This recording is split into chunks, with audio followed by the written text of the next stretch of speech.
Hello my dear students, क्या हाल है। I hope आप सब बढ़िया होंगे। मेरे प्यारे बच्चों, एक बार फिर से स्वागत है आपके अपने YouTube channel Manoj coaching centre में। जैसा कि आप सब जानते हैं मेरे प्यारे बच्चों, आपका सभी विद्यार्थियों का केवल कल अर्थात 7 मार्च को बेटा केवल सामाजिक विज्ञान का पेपर बचा है। और आज का पेपर जो था बेटा ड्राइंग का, वो तो आप 70 में से 70 का कर आए हैं। ठीक है बेटा, तो सुबह जो है वो सामाजिक विज्ञान का पेपर है और उसी को ध्यान में रखते हुए मेरे प्यारे बच्चों मैं लगातार आपको वीडियो इंपॉर्टेंट क्वेश्चन की प्रोवाइड करा रहा हूं। तो चलिए मेरे प्यारे बच्चों, आज की वीडियो में हम देखेंगे भूगोल भूगोल से संबंधित बेटा कुछ महत्वपूर्ण प्रश्न। तो चलिए शुरू करते हैं बेटा बिना देरी किए आज की क्लास।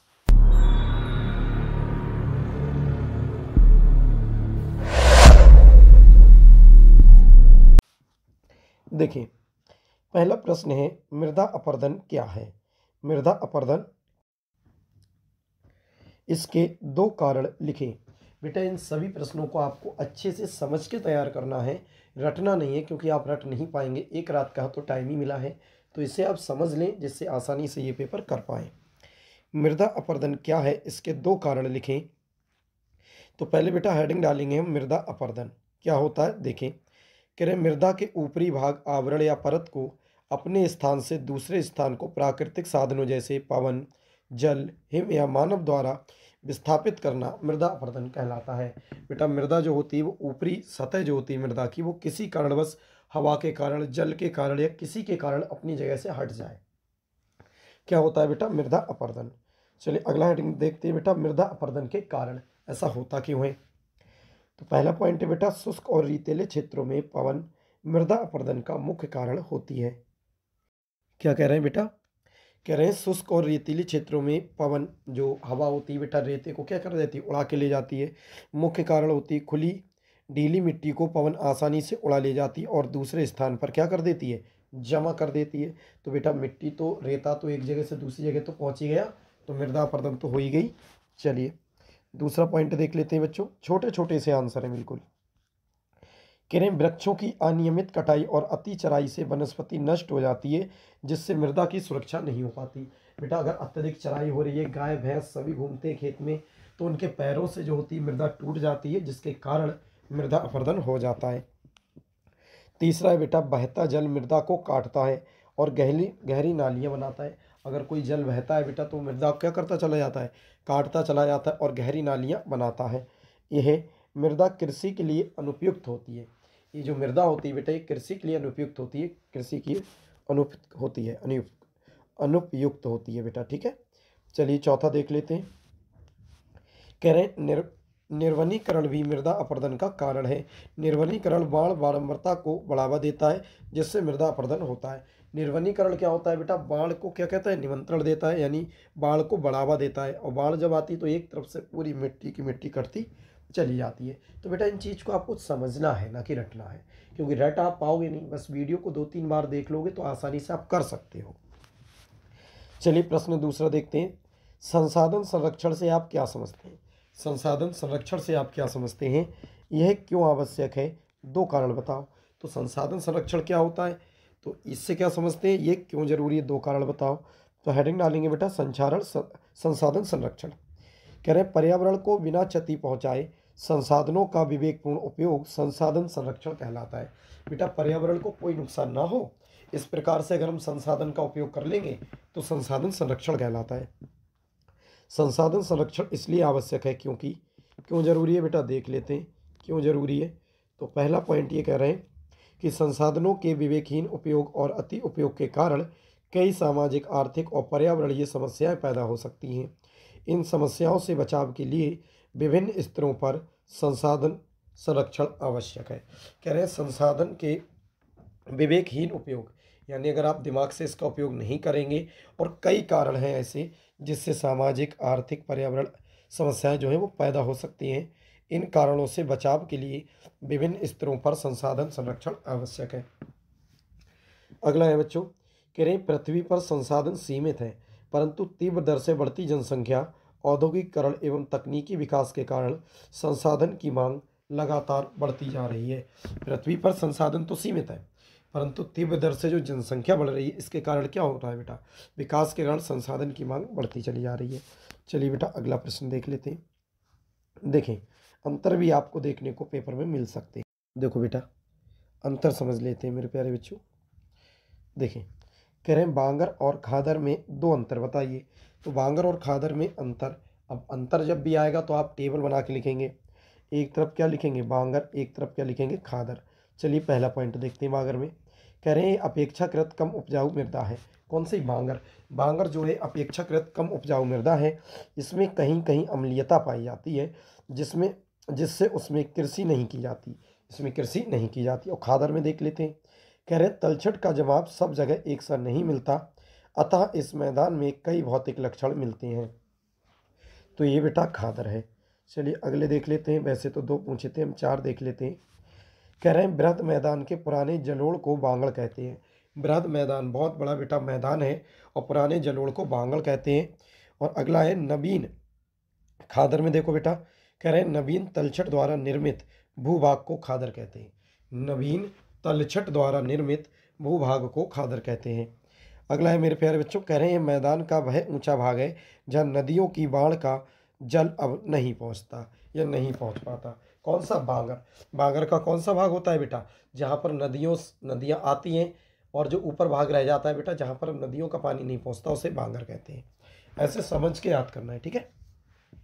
अगला है ये जलोढ़ मैदान का वह निचला भाग है जहाँ नदियों की बाढ़ का जल पहुँचता है। अगला है बेटा इसकी मृदा में कैल्शियम की अधिकता पाई जाती है। इसकी मृदा में, किसकी, बांगर की मृदा में कैल्शियम ज़्यादा होती है। और खादर में ये जलोढ़ मृदा के कारण इसमें बहुत ही उपजाऊ भूभाग है। ये बहुत, इसमें जलोढ़ मृदा होती है तो ये बहुत ही उपजाऊ भूभाग है। चलिए बेटा अगले देखते हैं मेरे प्यारे बच्चों। अगले बहुत जल्दी से निपटाएंगे हम, छोटी छोटी सी वीडियो होंगी, 2-3 बार आप देख लेना। कह रहे हैं लेटेराइट मृदा और काली मृदा में अंतर बताइए। तो अंतर बेटा जरूर आएगा एक, लेटराइट मृदा और काली मृदा में अंतर हेडिंग डाल देंगे। एक तरफ बेटा लेटराइट मृदा, एक तरफ काली मृदा। कह रहे हैं लेटराइट में कह रहे हैं इस मृदा में नमी शीघ्र बाष्पीकृत हो जाती है। इस मृदा में जो नमी होती है वो क्या हो जाती है, शीघ्र बाष्पीकृत हो जाती है। और काली में देखें इस मृदा में नमी धारण करने की क्षमता बहुत अधिक है। इस मृदा में नमी धारण करने की क्षमता बहुत अधिक है।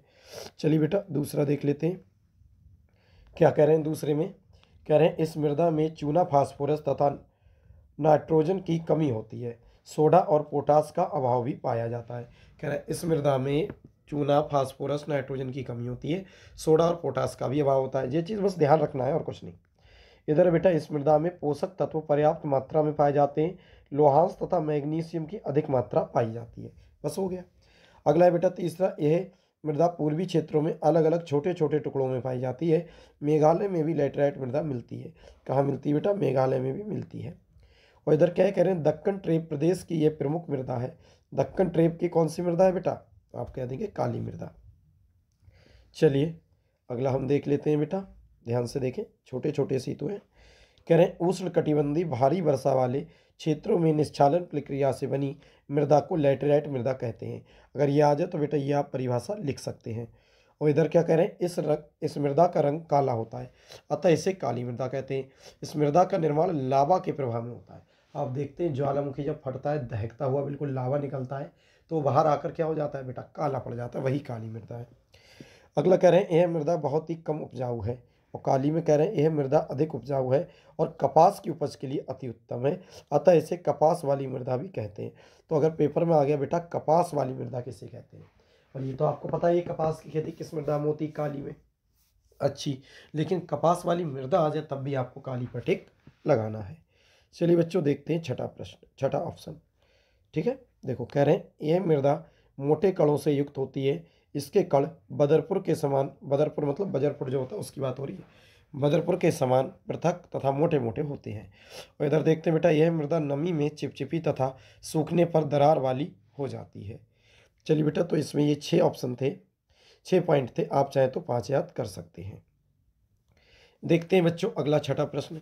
कह रहे हैं काली मृदा का निर्माण और उसकी विशेषता बताइए। काली मृदा का निर्माण और उसकी विशेषताएं बताइए।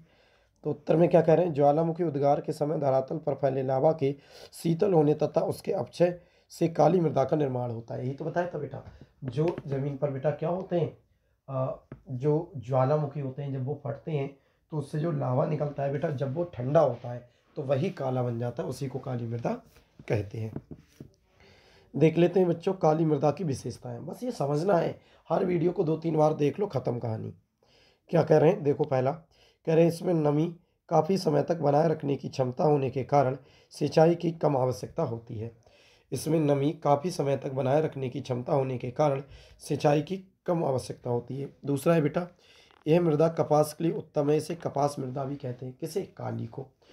तीसरा है बेटा, इसका स्थानीय मान रेगुलर मृदा है, इसका स्थानीय नाम रेगुलर मृदा है।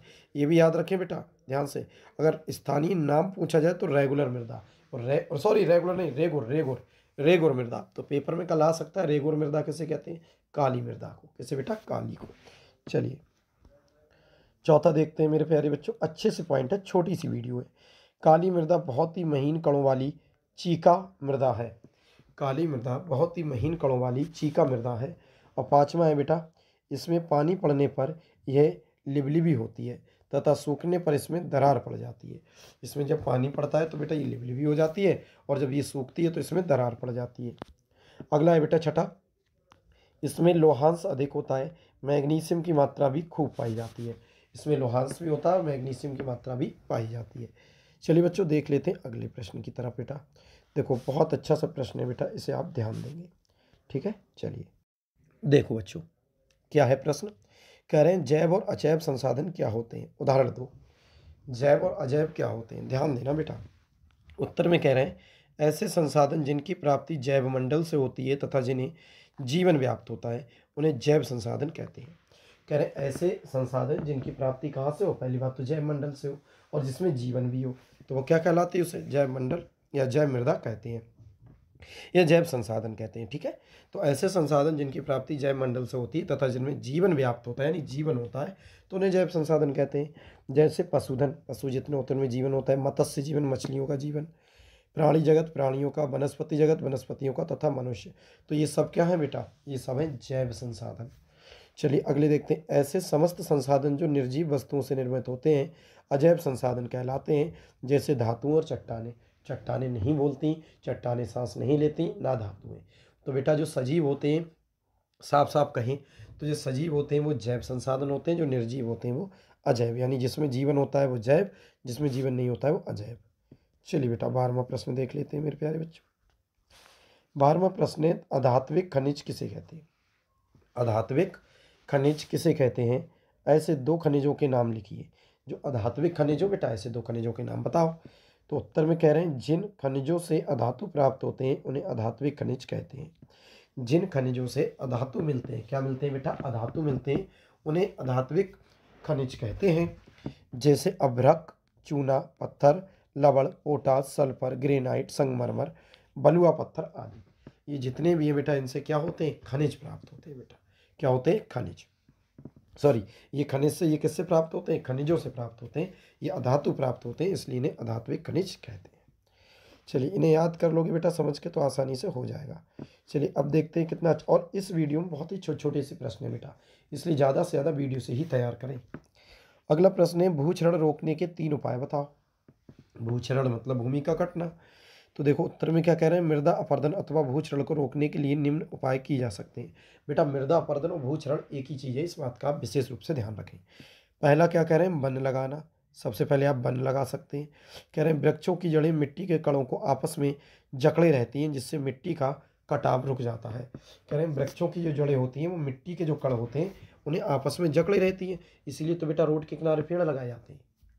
रोड के किनारे पेड़ क्यों लगाए जाते हैं, जिससे वो रोड को जकड़े रहें उनकी जड़ें, और रोड को कटने ना दें, समझे। चलिए बच्चों अगले देखते हैं। कह रहे हैं वृक्षों की जड़ें मिट्टी के कणों को आपस में जकड़े रहती हैं जिससे मिट्टी का कटाव रुक जाता है। ऐसे भी मिट्टी कटना रुक सकते हैं, और घास लगाना भी, इसे भी कैसे, कह रहे हैं घास की जड़ें भी मिट्टी कणों को आपस में बांधे रखती हैं और तथा मिट्टी को बहने से रोकती हैं। घास की जड़ें भी मिट्टी के कणों को आपस में बांधे रहती हैं तथा मिट्टी को बहने से रोकती हैं। तो जब घास लगा दोगे तो वो कटेगी नहीं, तो ये बेटा घास लगाना, तो ये ऐसे तरीके हैं जिससे मिट्टी नहीं कटेगी। तीसरा देख लेते हैं मेरे प्यारे बच्चों। कह रहे हैं सीढ़ी नुमा खेत बनाना। पहाड़ी ढलानों पर सीढ़ीदार खेत बनाकर भूमि के कटाव को रोका जा सकता है। ऐसे खेतों को चारों ओर से मेड़बंदी की जाती है। बेटा सीढ़ीदार बना दो, पानी सब निकलता चला जाएगा और कोई भी मिट्टी का कटाव नहीं होगा। चलिए अगला देखते हैं बेटा। प्रश्न देखें कितना मोस्ट इंपॉर्टेंट है। कह रहे हैं भारत में पाई जाने वाली विभिन्न मृदाओं का उल्लेख कीजिए। भारत में पाई जाने वाली विभिन्न मृदाओं का उल्लेख कीजिए। अथवा है बेटा भारत में मिट्टी के प्रकारों पर एक निबंध लिखिए। फिर है बेटा भारतीय मिट्टी का वर्गीकरण विस्तार से कीजिए। अगला है बेटा एक संसाधन के रूप में मिट्टी के महत्व का उल्लेख करें तथा भारत में पाई जाने वाली किन्हीं 2 प्रकार की मिट्टियों का वर्णन करें। ठीक है बेटा, अगला प्रश्न देख लेते हैं क्या कह रहे हैं। तो ये बेटा कह रहे हैं मृदा संसाधन के महत्व का वर्णन कीजिए एवं किन्हीं 2 प्रकार की मृदाओं की विशेषताओं का उल्लेख कीजिए। चलिए बेटा ये मृदा से संबंधित है, मृदा संसाधन से संबंधित है, तो इसे हम समझते हैं। और ये बेटा लॉन्ग है हमारा, हो सकता है पेपर में कल आपको देखने को मिले। तो क्या कह रहे हैं उत्तर में भारत में विभिन्न प्रकार के उच्चावच जलवायु भू आकृतियाँ और वनस्पतियाँ पाई जाती हैं। सही बात है बेटा। इस कारण भारत में अनेक प्रकार की मृदाओं का भी विकास हुआ है। ये भी ठीक है बेटा, जिन्हें निम्न रूपों में प्रदर्शित किया गया है या प्रस्तुत किया गया है। तो मृदा के प्रकार है बेटा, ठीक है। तो सबसे पहले जलोढ़ मृदा, अच्छे से पढ़ना, अगर लॉन्ग में आए तो सब मृदाओं को लिखना है, वरना किसी एक को भी पूछा जा सकता है। जलोढ़ मृदा कह रहे हैं लगभग भारत का समस्त उत्तरी मैदान जलोढ़ मृदा से बना है। यह मृदा हिमालय के 3 नदी तंत्रों गंगा, ब्रह्मपुत्र और सिंधु नदियों द्वारा लाए गए निक्षेपों से निर्मित है। किस किस से हुई है बेटा जलोढ़ मृदा का निर्माण? 3 नदी तंत्र, कौन से? गंगा, ब्रह्मपुत्र और सिंधु नदी से। जलोढ़ मृदा में रेत, सिल्ट, मृत्तिका के विभिन्न अनुपात पाए जाते हैं, जिस कारण यह बहुत उपजाऊ होती है। इसमें पोटास, फास्फोरस और चूना होता है। यह मृदा गन्ने, चावल, गेहूँ और अन्य अनाजों तथा दलहन फसलों की खेती के लिए उपयुक्त होती है। तो बेटा इतनी प्रकार की खेती के लिए ये जो है जलोढ़ मृदा प्रयोग में आती है। और किस किस से बनती है ये भी आपको अच्छी तरह से हेडिंग में बताया है। तो बेटा यही देखना है कि कौन सी मृदा कैसे बनती है और किस किस के काम में आती है। ठीक है बच्चों, चलिए अगले देखते हैं बेटा दूसरी मृदा। देखिए बच्चों, अब देखते हैं काली मृदा क्या होती है। ये लॉन्ग है बेटा सभी मृदाओं का। दूसरा है काली मृदा किसे कहते हैं। तो कह रहे हैं काले रंग वाली इस मृदा को रेगुर, अभी बताया था ना, रेगुर मृदा भी कहते हैं। कपास की कृषि के लिए बहुत ही उपयोगी है।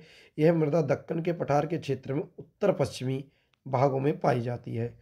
देश के महाराष्ट्र, सौराष्ट्र, मालवा, मध्य प्रदेश एवं छत्तीसगढ़ के पठार में काली मृदा पाई जाती है।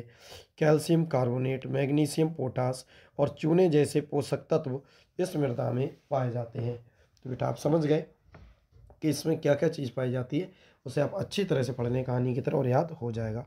अगला है बेटा मरुस्थलीय मृदा। तो कह रहे हैं इन मृदाओं का रंग लाल और भूरा होता है। ये मृदाएं आम तौर पर रेतीली और लवणीय होती हैं। शुष्क जलवायु और उच्च तापमान के कारण जल वाष्पन दर अधिक होती है। मृदाओं में ह्यूमस और नमी की मात्रा कम होती है। इस मृदा को सही तरीके से सिंचित करके कृषि योग्य बनाया जा सकता है, जैसे कि पश्चिमी राजस्थान में हो रहा है। तो बेटा मरुस्थलीय मृदा को अगर हम ठीक कर लें तो इसे हम कृषि योग्य बना सकते हैं। ठीक है बेटा, इसे आपको केवल बढ़िया करके 2-3 बार वीडियो देखना है। वीडियो बड़ी नहीं होगी बेटा, छोटी सी वीडियो है।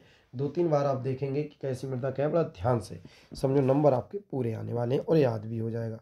अब देखते हैं बेटा वन मृदा। तो वन मृदा क्या होती है, हेडिंग डाली बेटा वन मृदा, हेडिंग ही याद करना है आपको। ठीक है, कह रहे हैं ये मृदा पर्वतीय क्षेत्रों में पाई जाती है जहाँ पर्याप्त वर्षा वन उपलब्ध हैं। इन मृदाओं के गठन में पर्वतीय पर्यावरण के अनुसार बदलाव आता है। नदी घाटियों में ये मृदा दोमट और सिल्टदार होती है। क्या कह रहे हैं बेटा कि इन मृदाओं के गठन में पर्वतीय पर्यावरण के अनुसार बदलाव आता है और नदी घाटियों में ये मृदा दोमट और सिल्टदार होती है, परंतु ऊपरी ढालों पर इसका गठन मोटे कणों का होता है। ऊपरी ढालों पर इसका गठन किससे होता है बेटा? मोटे कणों का होता है। अब अगले कह रहे हैं हिमालय के हिमाच्छादित क्षेत्रों में इस मृदा का बहुत अपर्दन होता है। अगला हेडिंग है मेरे प्यारे बच्चों लाल और पीली मृदा। देख लेते हैं, कह रहे हैं इस मृदा में लोहे के कणों की मात्रा अधिक होने के कारण इसका रंग लाल होता है तथा कहीं कहीं पर पीला भी होता है। यह मृदा उड़ीसा, छत्तीसगढ़, मध्य गंगा मैदान के दक्षिणी छोर पर और पश्चिमी घाट के पहाड़ी पर पाई जाती है। तो बेटा ये भी याद रखें कि लाल और पीली मृदा कहाँ कहाँ पाई जाती है, इसका रंग किसके कारण लाल होता है, क्यों होता है, तो आप ध्यान से देखते रहेंगे। लैटेराइट मृदा देख लेते हैं बेटा, बहुत अच्छी पेपर में ये पूछी जाती है।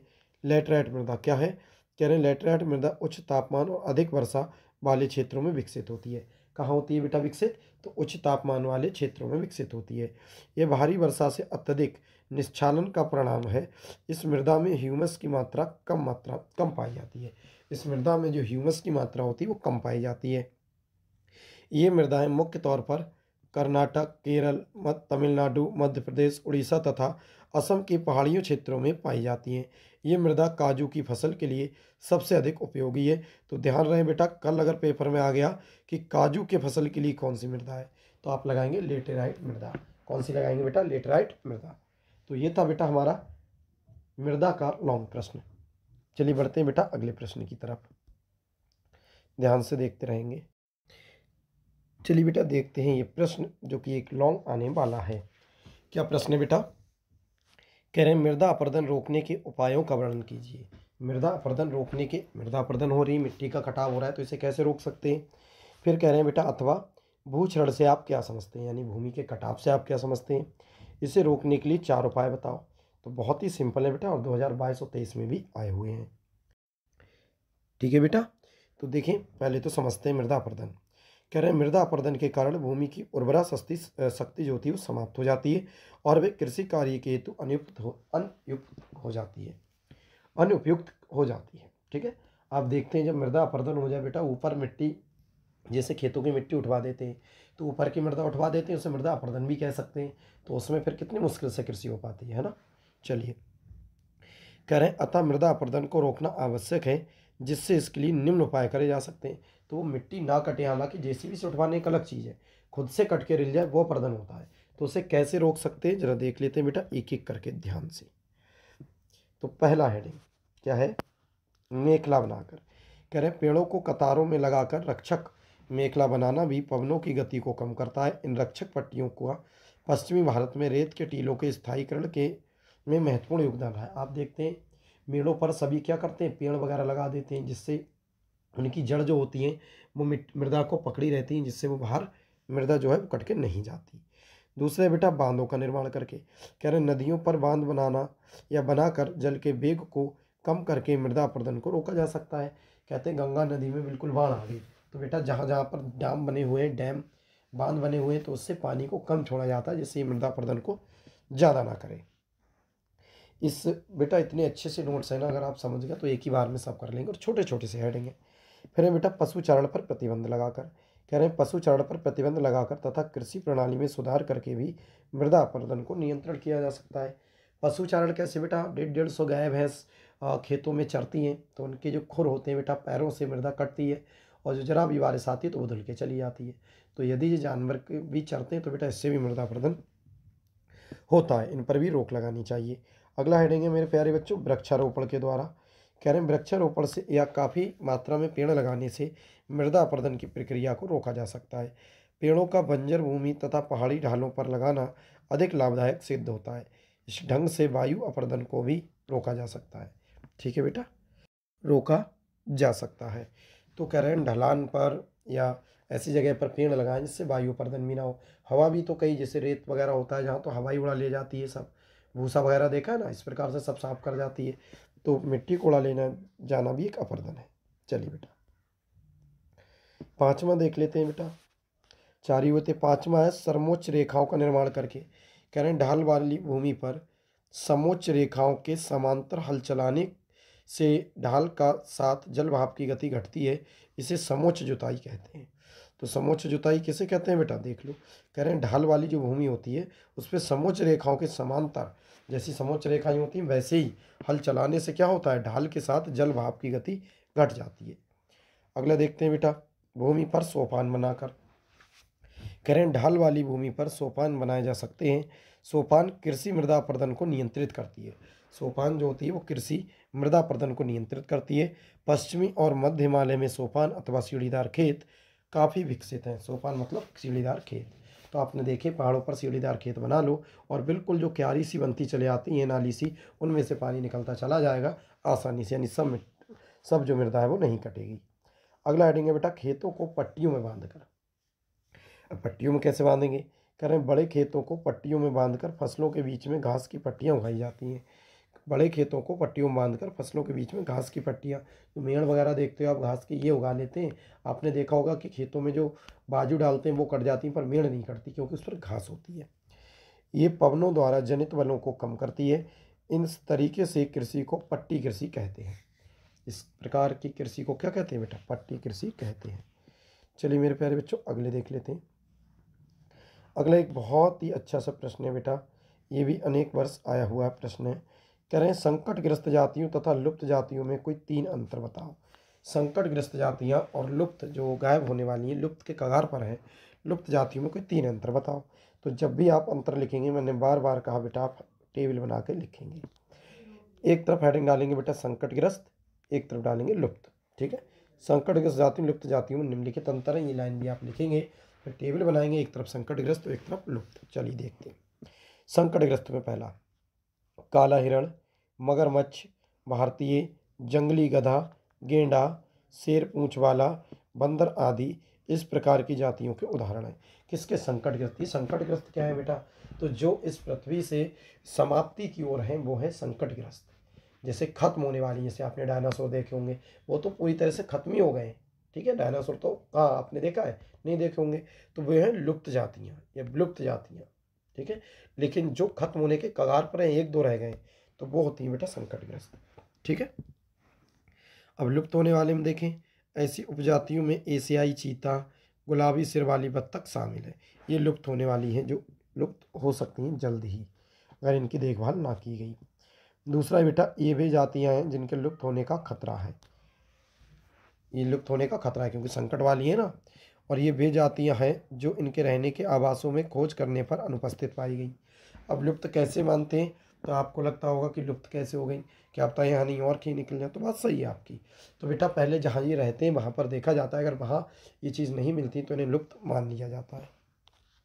संकटग्रस्त में बेटा तीसरा देखें, जिन विषम परिस्थितियों के कारण इनकी संख्या कम हुई है, यदि वे जारी रहती हैं तो इन जातियों का जीवित रहना कठिन है। जिन विषम परिस्थितियों के कारण इनकी संख्या कम हुई है, यदि वे जारी रहती हैं तो इन जातियों का जीवित रहना कठिन है। जैसे बेटा चिड़िया वगैरह है, आप देखते हैं रेडिएशन ये टावर से कितनी सब खत्म हो चुकी, और अगर ये टावर यूं ही बने रहे तो वो तो पूरी खत्म हो जाएंगी, जो संकट में है वो भी खत्म।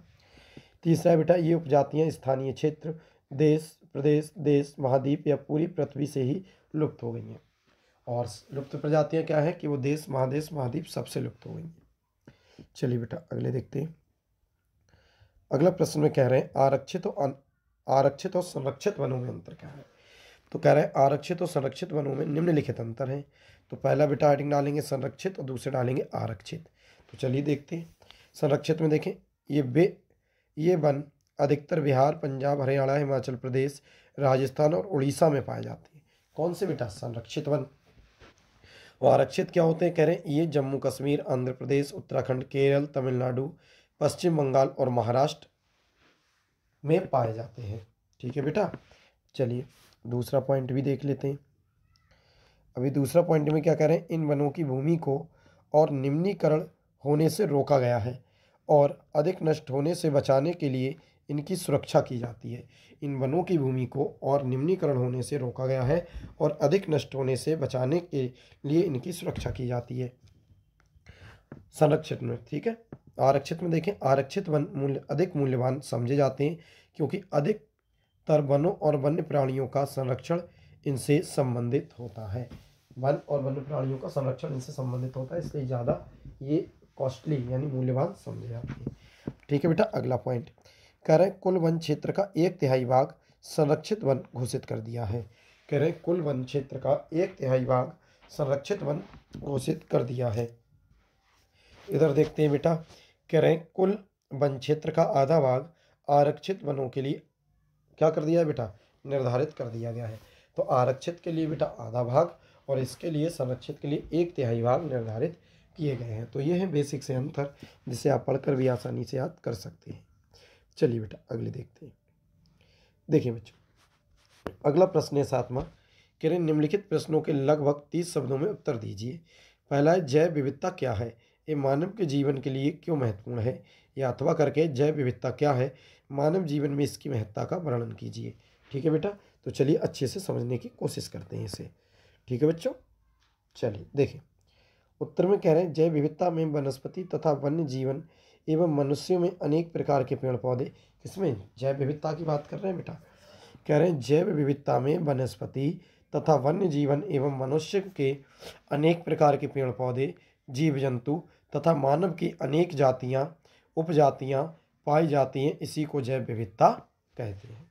इतनी सब चीज़ पाई जाती हैं, इसी क्या कहते हैं? जैव विविधता कहते हैं। कौन कौन से बेटा? पेड़ पौधे, जीव जंतु, मानव की अनेक जातियाँ उपजातियाँ पाई जाती हैं, इसे जैव विविधता कहते हैं। मनुष्य को जैव विविधता के कारण आवश्यकता की अनेक वस्तुएं मनुष्य को जैव विविधता के कारण आवश्यकता की अनेक वस्तुएं प्राप्त। अगले देखते हैं बेटा, अनेक वस्तुएं प्राप्त। फिर क्या कह रहे हैं बच्चों? प्राप्त होती हैं, जिससे पृथ्वी पर उसका जीवन संभव होता है। बेटा जितनी भी ज़रूरत की चीज़ें पड़ती हैं मिलती हैं, मतलब ज़रूरत पड़ती है, उन सभी चीज़ों की हमें जैव विविधता से प्राप्त हो जाती हैं, जिससे पृथ्वी पर जीवन संभव है। ऐसे में जैव विविधता मनुष्य के लिए अत्यंत महत्वपूर्ण है। इसलिए क्या है बेटा?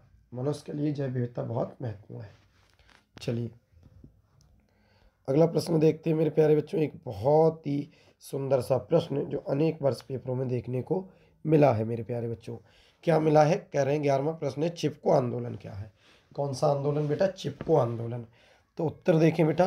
कह रहे हैं प्रख्यात पर्यावरणविद सुंदरलाल बहुगुणा ने 1970 में, नाम याद रखें, चिपको आंदोलन किसने चलाया था? सुंदरलाल बहुगुणा ने। कब? 1970 में। कहाँ? उत्तराखंड में चिपको आंदोलन की शुरुआत की थी। इस आंदोलन में पर्यावरण संरक्षण करने वालों का ध्यान अपनी ओर आकृष्ट किया था। बेटा सुंदरलाल बहुगुणा ने 1970 में जो है उत्तराखंड में ये अभियान या ये आंदोलन शुरू किया था, और इसने पूरे देश का ध्यान अपनी तरफ खींच लिया था। गढ़वाल, टिहरी व कुमाऊं के क्षेत्रों में पेड़ पौधों की अंधाधुंध हो रही कटाई को रोकने के लिए सुंदरलाल बहुगुणा ने एक मानवीय रास्ता अपनाया था। जो बेटा गढ़वाल है, टिहरी है, कुमाऊं है, ये क्षेत्र हैं, इन क्षेत्रों में पेड़ पौधों की अंधाधुंध कटाई हो रही थी, और इन्हें रोकने के लिए जो सुंदरलाल बहुगुणा है, इन्होंने एक बहुत ही मानवीय रास्ता को अपनाया था। इसके लिए उन्होंने वहाँ के आदिवासी व जनजाति के लोगों को तैयार किया, जिसमें वे पेड़ की कटाई के समय उससे चिपके रहते थे। उनने वहीं के आदिवासी और जनजाति लोगों से क्या कही थी कि जैसे ही पेड़ काटने वाले आए तुम इस पेड़ से चिपक जाना। ठीक है, तो वो पेड़ों से चिपके रहते थे और कहते थे कि पहले हमें काटो फिर पेड़ों को। इस आंदोलन ने पर्यावरण संरक्षण में महत्वपूर्ण भूमिका निभाई थी। तो देख रहे हैं बेटा, इसीलिए से चिपको आंदोलन कहते हैं। ये लोग पेड़ों से चिपक जाया करते थे और कहते थे पहले हमें काटना होगा उसके बाद पेड़ों को। तो इस प्रकार इन्होंने इस आंदोलन की शुरुआत की थी, आंदोलन ये चलाया था। चलिए बच्चों अगला देख लेते हैं मेरे प्यारे बच्चों। अगला जो है कह रहे हैं राष्ट्रीय वन्य जीव अभ्यारण्य और राष्ट्रीय उद्यान के बीच विभेद कीजिए, यानी अंतर। किसमें? राष्ट्रीय उद्यान और राष्ट्रीय वन अभ्यारण्य, राष्ट्रीय वन्य जीव अभ्यारण्य और राष्ट्रीय उद्यान में। तो उत्तर में कह रहे हैं वन्य जीव अभ्यारण्य और राष्ट्रीय उद्यान के बीच निम्नलिखित अंतर हैं। पहला हेडिंग डालेंगे बेटा वन्य जीव अभ्यारण्य, दूसरा डालेंगे दूसरी तरफ राष्ट्रीय उद्यान, दूसरी तरफ राष्ट्रीय उद्यान और पहली तरफ बेटा वन्य जीव अभ्यारण्य। चलिए अब देखते हैं मेरे प्यारे बच्चों इसके जवाब। तो पहला है यहाँ पर वन्य जीवों और प्राकृतिक वनस्पति के संरक्षण और वृद्धि के विशेष उपाय किए जाते हैं। यहाँ पर वन्य जीवों और प्राकृतिक वनस्पति के संरक्षण और वृद्धि के विशेष उपाय किए जाते हैं।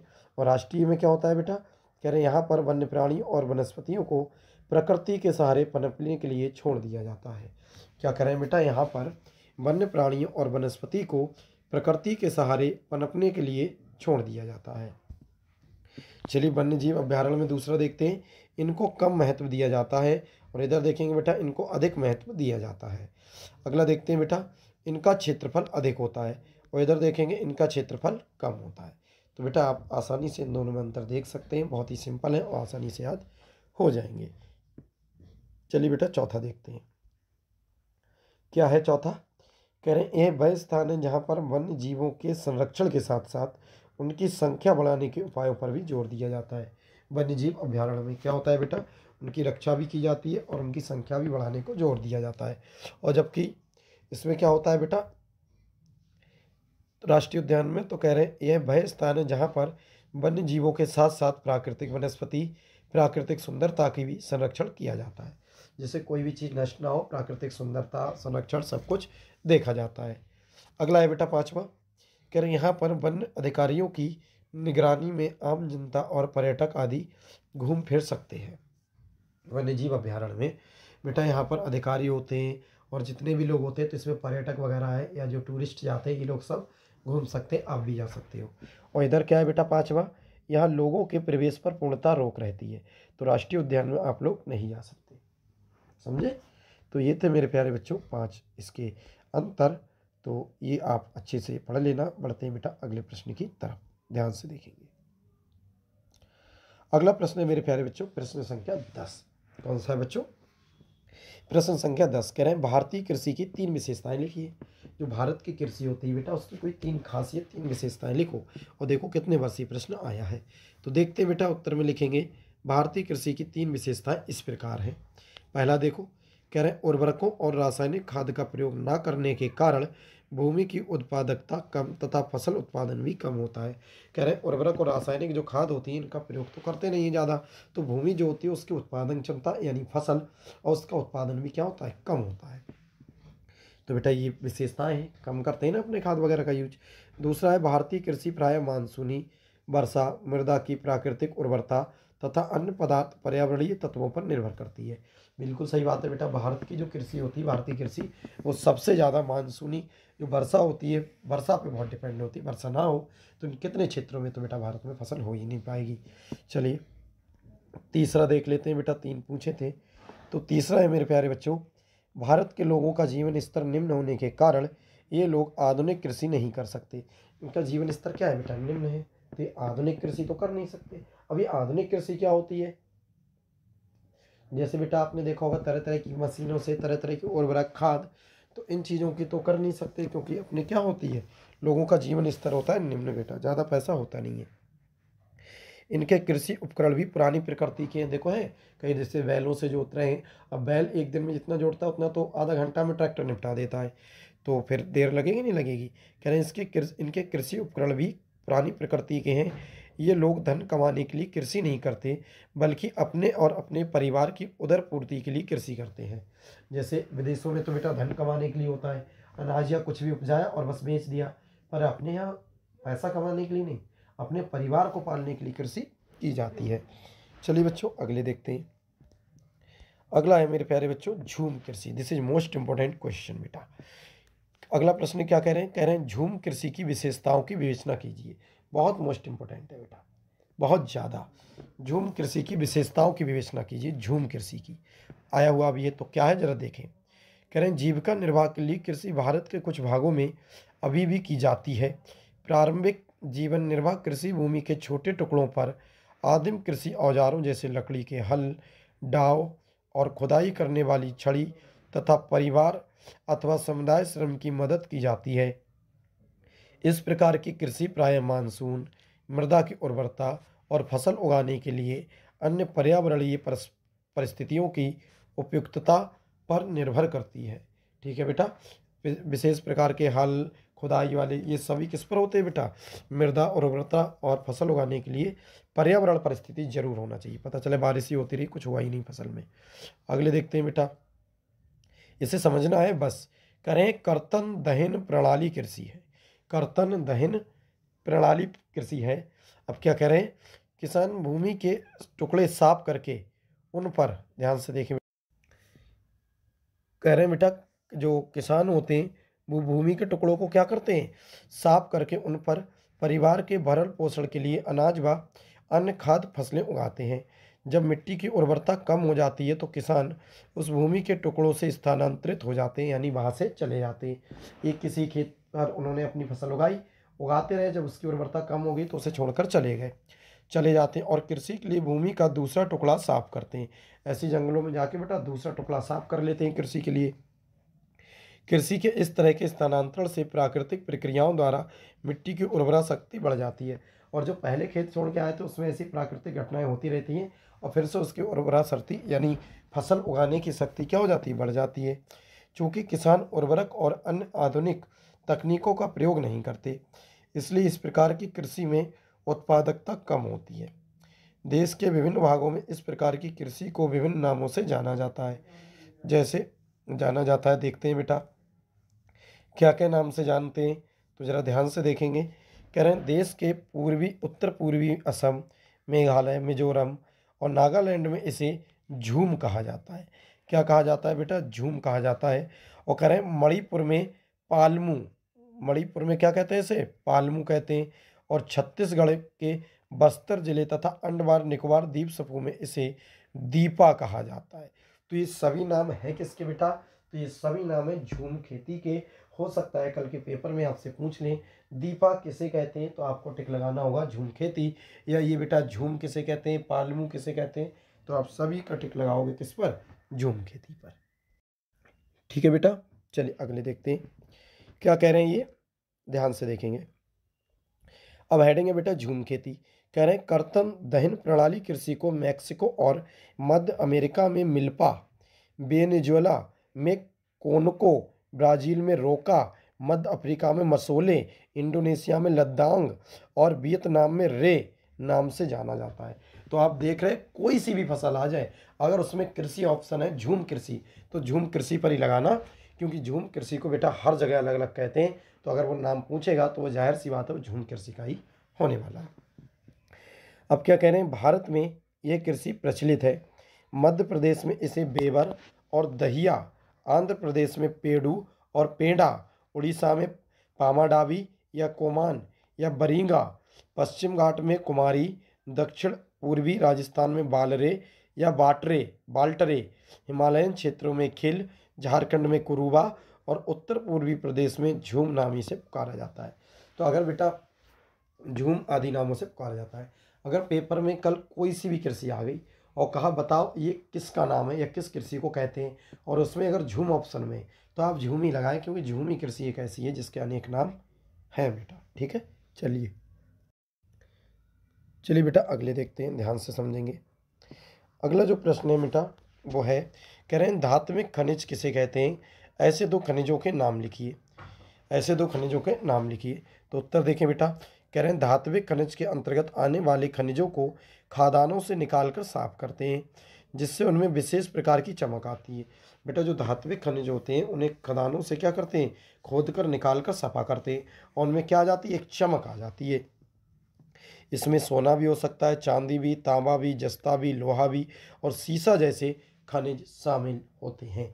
तो बेटा इतने प्रकार की ये सब चीज़ शामिल होती है जिससे धात्विक चमक बन जाती है। चलिए बेटा 17वां प्रश्न को देखते हैं, ध्यान से समझेंगे। प्रश्न कह रहे हैं ऊर्जा के परंपरागत स्रोत किसे कहते हैं? भारत में खनिज तेल के दो क्षेत्रों के नाम लिखिए। ऊर्जा के परंपरागत स्रोत किसे कहते हैं? भारत में खनिज तेल के दो क्षेत्रों के नाम लिखिए। या बेटा अथवा करके है, ऊर्जा के परंपरागत स्रोत किसे कहते हैं? उदाहरण सहित बताइए। ऊर्जा के परंपरागत स्रोत किसे कहते हैं? उदाहरण सहित बताइए। तो चलिए इसका उत्तर हम देख लेते हैं बेटा अच्छी तरह से, जरा देखें। कह रहे हैं पारंपरिक स्रोत वे स्रोत हैं जो लंबे समय से प्रयोग में हैं। ये प्रकृति में तय सीमित मात्रा में उपलब्ध होते हैं। ये गैर नवीनीकरण होते हैं, मतलब इन्हें दोबारा से बनाया नहीं जा सकता, और प्रकृति में बहुत लंबे समय से चले आ रहे हैं। ठीक है, एक बार खत्म हो गए तो ये दोबारा नहीं बनेंगे। कह रहे हैं ये मुख्य रूप से औद्योगिक तथा व्यावसायिक उद्देश्यों की पूर्ति के लिए प्रयुक्त होते हैं। जीवाश्म ईंधन, ऊष्मीय शक्ति ऊर्जा, जल विद्युत ऊर्जा, बायोमास और पवन ऊर्जा परंपरागत ऊर्जा के स्रोत हैं। भारत में खनिज तेल के दो क्षेत्र हैं, एक तो आएगा बेटा मुंबई हाई और दूसरा है कलोल। याद रखें ये भारत में दो क्षेत्र हैं किसके? खनिज तेल के, एक तो है मुंबई हाई और दूसरा है बेटा कलोल। ठीक है, चलिए दो ही तो पूछे थे, दो बता दिए आपको। अगला प्रश्न है बच्चों, कह रहे हैं खनिज संरक्षण की आवश्यकता पर एक संक्षिप्त टिप्पणी लिखिए। खनिज संरक्षण की आवश्यकता जो होती है बेटा उस पर एक टिप्पणी लिखनी, छोटी सी बात। फिर अथवा करके खनिज संरक्षण की विवेचना कीजिए। तो ऐसा भी आ सकता है बेटा, विवेचना आए, टिप्पणी आए, कुछ भी आए, अर्थ आए, आपको यही लिखना है। ठीक है, तो उत्तर देखेंगे। कह रहे हैं वर्तमान औद्योगिक युग में विभिन्न प्रकार के खनिजों का बाहरी प्रयोग किया जाने लगा है। खनिज निर्माण की भूगर्भिक प्रक्रियाएं इतनी मंद हैं कि उनके वर्तमान उपयोग की तुलना में उनके पुनर्भरण की दर अत्यंत मंद है। इसलिए खनिज संसाधन सीमित तथा अनवीकरण योग्य है। समृद्ध खनिज निक्षेप संपत्ति देश की मूल्यवान संपत्ति है, किंतु ये अल्पजीवी हैं। अयस्कों के सतत उत्खनन की गुणवत्ता गहराई बढ़ने के साथ घटती है। तो यह है बेटा खनिज संरक्षण।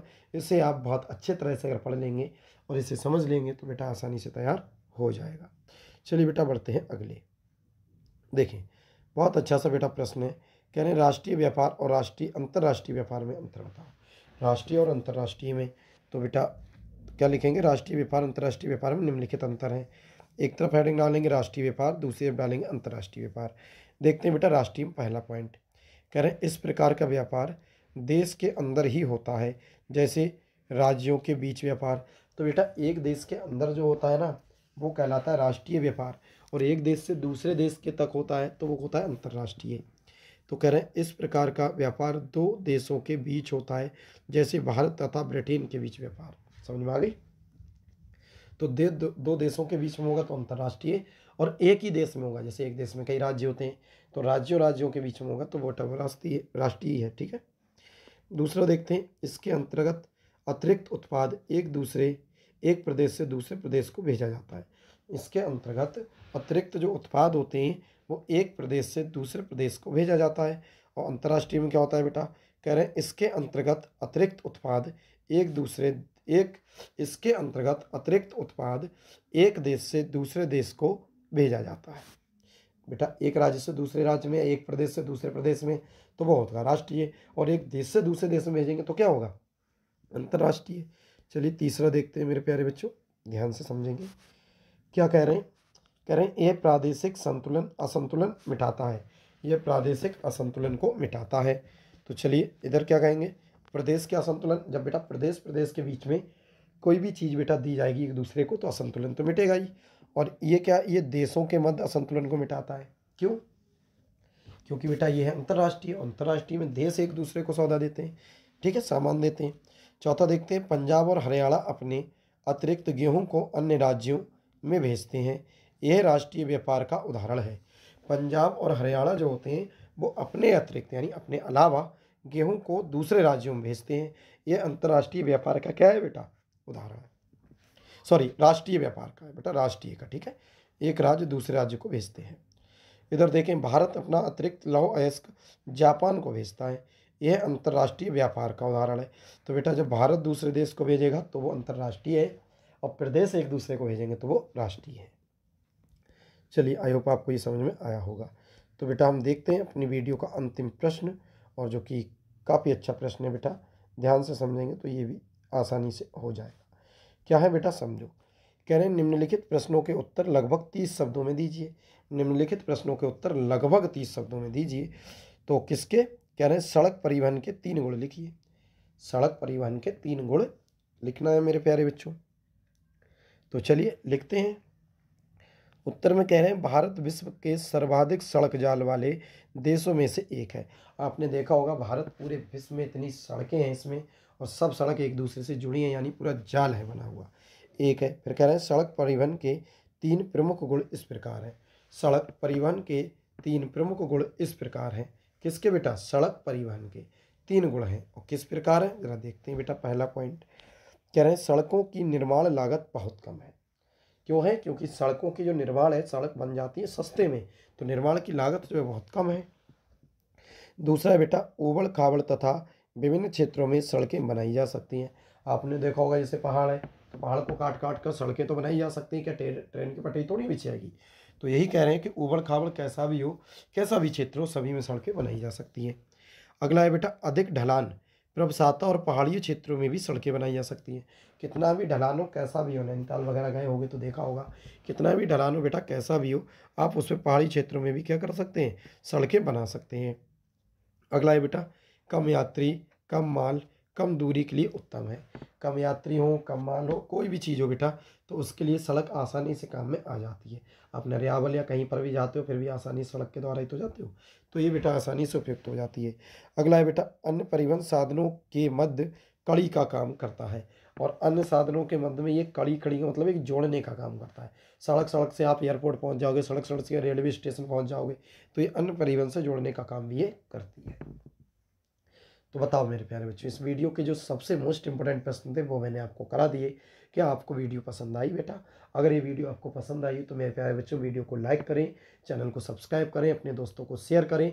कल तक बेटा 1000 सब्सक्राइबर आपको करना है और मेहनत से आपको पढ़ाई करना है और कल के पेपर में 70 में से 70 का करके आना है। चलिए मेरे प्यारे बच्चों, मिलते हैं किसी नेक्स्ट वीडियो में। तब तक के लिए थैंक्स फॉर वॉचिंग। जय हिंद, जय भारत।